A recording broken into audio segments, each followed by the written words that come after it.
Hey, it's Sam with WTI. If you are looking for a liquid iron supplement, this is the MaryRuth's vegan liquid iron in the berry flavor. So iron is more easily digestible when it is in a liquid form.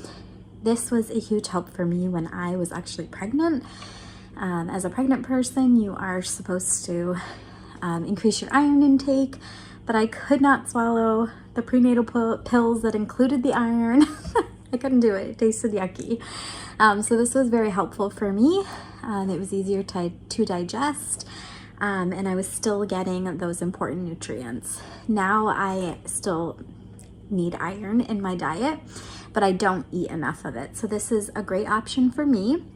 It comes in this liquid form in this nice glass jar. It stays in your refrigerator. It gives you suggested uses on the back. Adults should take 1 tablespoon daily.